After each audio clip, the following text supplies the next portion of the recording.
Le film débute en montrant un bébé abandonné dans un champ près d'un terrain de basket. Le bébé pleurait si fort que cela a attiré l'attention d'un homme vêtu de vieux vêtements, un peu comme un vagabond. Intrigué, l'homme s'approcha de la source du bruit et découvrit le bébé allongé sur un tas de vieux pneus, à côté d'une lettre. Il ressentit de la compassion pour le bébé, mais se rendit compte qu'il n'avait pas les moyens de l'élever. Par conséquent, il emmena le pauvre bébé dans une école de kung-fu, le confiant à son ami, un maître de l'école. Les jours passèrent. Le bébé, nommé Fan Shiji, avait maintenant grandi en un garçon obéissant à son professeur. Mais malheureusement, une nuit, Fan vit son maître mourir après avoir effectué un mouvement qui aurait pu changer les conditions de l'univers. Ainsi, Fan a dû grandir sans son professeur.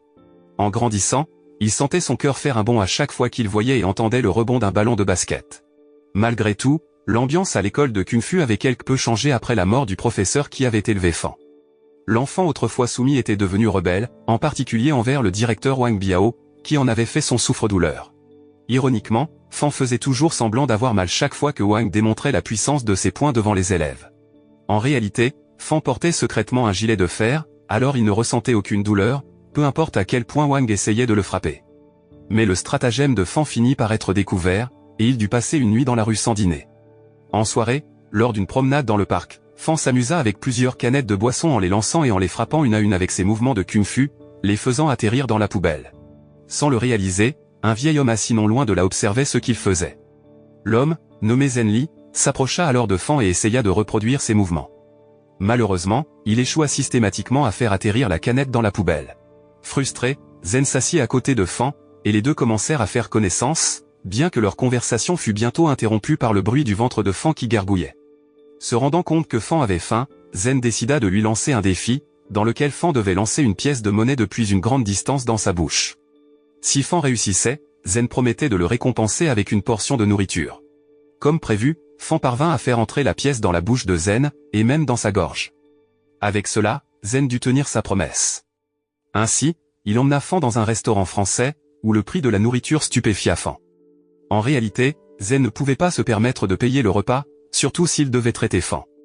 Mais Zen avait un tour dans son sac pour leur permettre à tous les deux de profiter de la cuisine française gratuitement, en comptant sur sa fille, qui travaillait en tant que serveuse là-bas. La fille de Zen connaissait déjà l'objectif de la visite de son père, indiquant qu'il avait l'habitude de venir au restaurant pour demander de la nourriture. Elle servit alors à Zen et Fan 2 portions de reste, accompagnées de 2 verres de vin.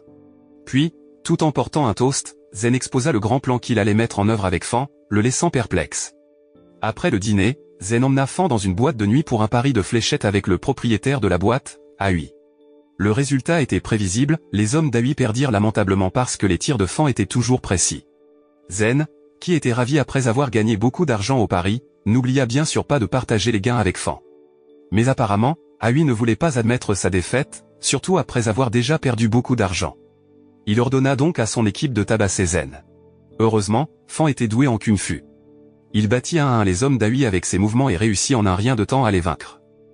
Le lendemain, Aoi et son personnel se rendirent à l'école de kung-fu où vivait Fan.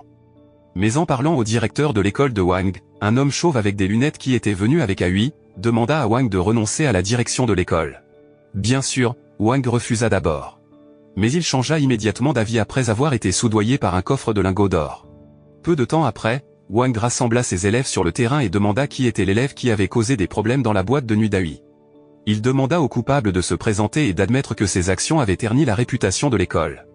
Un élève se leva soudain, non pour avouer, mais pour désigner Fan, l'accusant d'être la cause du chaos dans la boîte de nuit. Il s'avéra que Fan avait été battu par plusieurs hommes d'Aoi au milieu du terrain, sous les yeux de nombreux spectateurs, y compris les enseignants. Comme si cela ne suffisait pas, Wang le renvoya de l'école pour diffamation. Fan, se sentant maltraité, finit par retirer son uniforme et quitta l'école, laissant les enseignants attristés par son départ. En soirée, Fan se rend au parc pour retrouver Zen et dit qu'il veut se venger d'Aoi. Zen essaie de calmer Fan en lui donnant une balle à jeter dans la poubelle à l'autre bout du parc. Et Fan, encore une fois, le fait brillamment. Voyant le potentiel de Fan, Zen l'emmène rencontrer Zhu, un doyen de la première université. Il présente son plan à Zhu pour inclure Fan dans l'équipe de basketball de la première université. Non seulement cela, mais Zen agrémente habilement sa présentation avec une histoire triste sur la vie de l'orphelin Fan pour en faire un titre de presse. Les efforts de Zen ont porté leurs fruits. Le lendemain, Zen et les représentants de la première université présentent Fan lors d'une conférence de presse, où il rencontre plus tard la fille dont il est amoureux. C'est là qu'il découvre que la fille, Lily, fait partie de son équipe de basketball. Lors de l'interview, Lily demande à Fan de suivre la tradition du campus selon laquelle les nouveaux membres doivent battre le capitaine de l'équipe d'au moins un point. Sans perdre de temps, Lily appelle le capitaine de l'équipe, qui n'est autre que son frère, Ting Wei. L'appel de Lily reste sans réponse, mais elle peut entendre la sonnerie du téléphone de son frère dans la pièce. En s'approchant de la source du son, elle trouve Ting ivre derrière la scène de la conférence de presse. Quoi qu'il en soit, le duel entre Fan et Ting a quand même commencé. Sous les yeux du public, Ting réussit à marquer avec un superbe dunk. Mais peu de temps après, Fan riposte avec son tir à longue portée. Le lendemain, Fan apporte le journal et le montre en colère à Zen. Naturellement, il est en colère parce que le journal a publié une histoire sur lui, où Fan est appelé un orphelin qui a été maltraité par le capitaine de l'équipe de basketball. Mais au lieu de se mettre en colère, Zen essaie de le calmer en disant que c'est une nouvelle sensationnelle qui pourrait rendre Fan célèbre. À midi après l'entraînement, Fan va présenter ses excuses à Ting. Et puis, les deux discutent, et Ting donne à Fan des conseils sur le jeu de basketball, où le joueur qui contrôle le rebond peut dominer le jeu. Fan suit les conseils, bien que plus tard, il démontre ses compétences en lancer, qui ne manquent jamais leur cible. Lors de la prochaine séance d'entraînement, Fan rejoint enfin l'équipe de Ting et montre immédiatement ses compétences, faisant croire à Ting qu'il a trouvé l'arme ultime pour l'équipe. Mais ensuite arrive Xiao Lan, un joueur qui avait été absent pendant longtemps en raison d'une blessure. L'arrivée de Xiao est chaleureusement accueillie par Lily, qui le présente immédiatement à Fan. Mais étrangement, Xiao est froid envers Fan. Quelques jours plus tard, le premier match de l'équipe de basketball de la première université commença, bien que dans ce match, Fan resta sur le banc du début à la fin. Il n'entra dans le jeu qu'après que Zen ait essayé de persuader Ting. Mais parce qu'il était encore un amateur, Fan fit quelques erreurs et faillit compromettre son équipe. Heureusement, Fan fit taire les sceptiques dans les dernières secondes avec un tir à longue portée parfaitement réussi. Après le match, Fan s'entraîna de plus en plus assidûment. Même entre les répétitions, il demanda à Ting de lui apprendre un dunk, surtout après que Ting l'ait promis. Mais d'une manière ou d'une autre, Ting sentit que Fan n'était pas prêt. Fan était impatient et s'entraîna seul la nuit sans l'aide de Ting. Il sauta dans le cercle pour réaliser un dunk avec ses mouvements de kung-fu. Mais son saut était si haut qu'il heurta une lampe et tomba. La scène passe ensuite au deuxième match de l'équipe de basketball de la première université, où cette fois, Fan est chargé de sauter le ballon. Et même s'il avait été sous-estimé avant le début du match, il réussit à remporter le saut de ballon. Le ballon fut dirigé vers Ting, qui le passa ensuite à Xiao. L'équipe de la première université marqua les 2 premiers points grâce au dunk de Xiao, et les joueurs adverses qui avaient sous-estimé Fan ne purent que rester bouche bée. Finalement, l'équipe de la première université gagna largement grâce à la belle performance de Fan et des autres. Depuis ce match, la compétence de Fan et sa capacité à dunker ont attiré l'attention des médias. Les dernières nouvelles à son sujet étaient toujours dans les journaux locaux. Mais un soir, Fan et son équipe faisaient la fête dans une boîte de nuit. Fan fut approché par un homme qui prétendait être son rival dans le match final après-demain. L'homme conseilla alors à Fan de quitter la première université et de rejoindre son équipe de basketball. Ne recevant aucune réponse significative de Fan, l'homme lui tendit sa carte de visite et partit. Peu de temps après, Lily dit à Fan que l'homme mystérieux était Li Tian, un ancien joueur de la première université qui était parti après s'être disputé avec Ting. Li Tian était un joueur prêt à tout pour détruire Ting, y compris inciter les membres de Ting à changer d'équipe. Lors de la dernière saison finale, il avait réussi à perturber l'état mental de Ting, qui souffrait d'une dépression nerveuse à l'époque. Et maintenant, Li Tian essayait d'attirer Fan dans son équipe, ce qui inquiétait Lily, car elle craignait qu'Uncle Zen ne vende Fan à l'équipe de Li Tian. Mais les inquiétudes de Lily ne se réalisent pas, car Zen refuse l'offre de Li Tian, le laissant gravement battu au 2e étage de la boîte de nuit. L'homme qui était venu avec Li Tian était un homme chauve avec des lunettes, la même personne qui était venue avec Aoi à l'école de Kung Fu et avait fait expulser Fan. Voyant le nez de Zen blessé, Fan fut furieux et voulut battre Li Tian et son équipe. Mais à sa grande surprise, Zen l'en empêcha, car il ne voulait pas que Fan tombe dans leur piège rusé. Après tout, Zen ne voulait pas trahir les rêves et les ambitions qu'il avait placés en Fan. Sur cette base, Zen demanda plutôt à Fan de donner le meilleur de lui-même afin qu'il ne regrette pas sa décision de le garder dans son équipe actuelle. La nuit du match arriva enfin. Peu de temps avant le début du jeu, Li Tian vint défier son ancien capitaine, Ting, en signalant qu'il allait le battre dans ce match. Et Li Tian sait très bien comment s'y prendre. Dès le début du match, l'équipe de Li Tian joua de manière brutale. Ils n'hésitèrent pas à donner des coups de pied, à pousser et à se moquer de leurs adversaires. À un moment donné du jeu, Fan eut l'occasion de riposter contre Li Tian, alors il fit trébucher sa jambe pour le faire tomber. Mais ces actions rendirent Li Tian et ses amis furieux, au point que leur jeu devint si rude que Ting en souffrit et qu'il dut être remplacé par un autre joueur. Le match final était comme l'enfer pour l'équipe de la première université. Ils étaient très en retard, ce qui rendait les joueurs encore plus désespérés. Mais alors, un événement inattendu se produisit. Le stade subit une panne de courant soudaine, forçant le match à être reporté. Peu de temps après, l'homme chauve avec des lunettes s'approcha de Zen pour réitérer son offre pour obtenir Fan. Mais Zen resta inflexible, il refusa de remettre Fan entre leurs mains. Le lendemain, Fan dit à Zen qu'il avait l'impression que ses parents étaient venus le voir jouer la nuit précédente. Pendant la conversation, soudainement, Aoi arriva avec son équipe, avouant que la nuit précédente, c'était lui qui avait coupé l'électricité dans le stade en représailles contre l'homme chauve avec des lunettes qui l'avait trahi.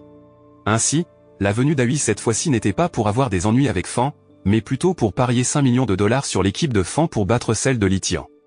Après cela, Zen surprit Fan en amenant les enseignants de son école de Kung Fu. Pendant tout ce temps, ils avaient toujours suivi les performances de Fan à la télévision et étaient très fiers de lui. Mais d'un autre côté, leur école était dans un état lamentable, car elle avait été prise en charge par Bitianao, l'homme chauve avec des lunettes qui était après Fan. Dans d'autres endroits, au même moment, Ting se sent toujours traumatisé par les événements passés lors de son match contre Litian, tandis que Xiaolan visite la tombe de sa défunte petite amie et se remémore les moments heureux qu'ils ont vécus ensemble. Il l'aime toujours, c'est pourquoi il rejette Lily lorsqu'elle lui avoue ses sentiments cette nuit-là sur le terrain de basketball. Le refus attriste Lily jusqu'à en pleurer, à ce moment-là, Fan la voit. Il demande à Lily d'arrêter de pleurer avant d'essayer enfin de lui exprimer son cœur. Mais Fan n'est pas doué pour exprimer ses sentiments, ce qui fait sourire Lily. Au moins après l'entraînement, Lily envoie à Fan un message encourageant, le faisant sourire de joie. La finale, qui avait été reportée, commença enfin. Mais malheureusement, la première université devait se résigner à perdre Tingwei et Xiaolan, qui ne pouvaient pas jouer en raison de blessures. Le seul joueur d'expérience qui restait était Fan. Voyant cela, Bitianao et Litian rirent car ils croyaient que le match se déroulerait sans accroc pour leur équipe. Cependant, les 4 professeurs de Fan arrivèrent soudainement pour jouer dans l'équipe de la première université lors du match final, jetant la terreur sur tous les membres de l'équipe de Litian. Le match commença, et les professeurs de Kung Fu montrèrent leurs mouvements, rendant l'équipe adverse complètement impuissante. Leur équipe était sur le point de perdre, alors Bitianao ordonna à ses subordonnés de combattre les 4 maîtres de Kung Fu. En conséquence, le terrain de basketball se transforma soudainement en une arène de combat de Kung Fu. Les actions des 4 professeurs de Fan sur le terrain furent mises en lumière par les médias et applaudies par le public. Après cela, dans le vestiaire à la mi-temps, les 4 professeurs remirent à Fan une lettre de dépôt de Zen. Selon Zen, il s'agissait d'une lettre écrite par les 2 parents de Fan. Des larmes coulèrent sur les joues de Fan après avoir lu les lettres de ses parents qu'il n'avait jamais connus. Mais Fan avait encore un match à jouer. Heureusement, Xiaolan et Tingwei purent revenir jouer après que leurs blessures aient été guéries par les 4 professeurs. Ting et son équipe réussirent à afficher un jeu astucieux et à réduire l'écart de points. Mais pendant la pause, le corps de Ting trembla soudainement. Il était à nouveau traumatisé et dut remettre à Fan le dernier lancer. Puis, alors qu'ils allaient entrer sur le terrain, un homme en costume apparut soudainement, frappant Fan à la jambe avec une batte de baseball. Fan ressentit de la douleur alors que l'homme était rapidement pris en charge par le gardien de service. La tricherie de l'équipe de Litian ne s'arrêta pas là. Lorsque Fan lança le ballon presque dans l'anneau, soudain, l'arbitre frappa le ballon hors du terrain, choquant les joueurs et les spectateurs. D'un autre côté, Bitianao se réjouit de la victoire de son équipe, affirmant que la règle de la faute de lancer ne s'applique qu'aux joueurs, pas aux arbitres. L'arbitre ayant commis l'infraction fut ensuite disqualifié, mais le score du match fut maintenu. Le vainqueur était l'équipe de Litian. L'équipe de la première université ne pouvait qu'être étonnée, déçue et pleurer pour accepter la défaite. Mais tout espoir n'était pas complètement anéanti, car alors Fan se souvint des enseignements de son professeur sur la technique de changer l'univers. Instantanément, Fan sortit le mouvement magique et fit revenir le temps en arrière, précisément dans les dernières secondes du match lorsqu'il lança le ballon dans l'anneau. Pour cette deuxième occasion, Fan rata délibérément son tir pour que le ballon puisse être attrapé par Ting, qui mettrait alors le ballon dans l'anneau. Le plan de Fan fonctionna. Ting prit la passe de Fan et dunqua directement dans l'anneau, rendant la première université victorieuse. Mais lorsque les joueurs se réjouirent, Fan fut un peu déçu car il réalisa enfin que les 2 parents qu'il avait regardé concourir étaient le père et la mère de Xiaolan. Après le match final, Fan devint célèbre et eut de nombreux fans. En discutant avec Zen au parc, Fan fut approché par un groupe de filles qui lui demandaient son autographe. À ce moment-là, Zen avoua que la lettre écrite par les parents de Fan n'était que sa composition. Mais peu de temps après, ils furent visités par une femme mystérieuse qui apportait une voiture de luxe. La femme leur demanda ensuite de la suivre. Dans la voiture, la femme dit qu'elle était envoyée par les parents de Fan pour lui transmettre un message. Un fait surprenant fut révélé, le père biologique de Fan était Wang Yihuan, la personne la plus riche d'Asie. L'information fit alors paniquer Zen. Il emmena immédiatement Fan dans un magasin et lui acheta un costume cher à porter pour rencontrer son père le lendemain. Le lendemain, Zen accompagna Fan pour rencontrer Wang Yihuan. Wang vérifia alors le collier de Fan, qu'il avait eu depuis qu'il était bébé. Le collier était la preuve que Fan était bien l'enfant qu'il avait abandonné dans le passé. Fan demanda alors pourquoi Wang l'avait jeté, à quoi Wang admit qu'il était en faillite à l'époque et était poursuivi par des usuriers. La situation le faisait craindre pour la sécurité de Fan, et il fut donc contraint de le laisser avec une lettre près du terrain de basket-ball. Entendant la confession de son père, Fan éclata en larmes. Wang lui demanda ensuite de s'approcher, disant qu'il l'emmènerait à Londres pour hériter de son entreprise. Lorsque Fan fut conduit dans la chambre de son père, il s'arrêta net et se tourna vers Zen en larmes, essayant de le laisser partir avec difficulté. Le film se termine en montrant Zen dînant avec sa fille à l'arrière d'un restaurant français. Mais il était si triste et seul après avoir perdu son meilleur ami. Sa fille était consciente de la tristesse de Zen, mais elle ne pouvait rien y faire. Mais soudain, Zen fut surpris quand quelqu'un lança une pièce dans son verre de vin. Il s'avéra que c'était Fan, qui n'était finalement pas parti à Londres avec son père parce qu'il ne voulait pas se séparer de Zen. Fan se rendit compte que Zen l'avait utilisé comme un outil pour gagner de l'argent, mais il se sentit apprécié car Zen avait placé ses espoirs en lui. Zen admit qu'il n'était qu'un perdant qui avait rencontré un petit diable qui, heureusement, avait réussi à changer sa vie. Et le film se termine alors qu'ils rient tous les deux en pleurant d'émotion. La morale que l'on peut tirer de ce film est que si vous rejoignez une équipe de basketball, faites-vous des amis avec quelques maîtres de kung-fu. Ainsi, lorsque vous avez des difficultés à affronter une équipe difficile, vous pouvez demander l'aide des maîtres et jouer ensemble. Personne ne se soucie si les règles n'autorisent pas les étrangers à participer au jeu.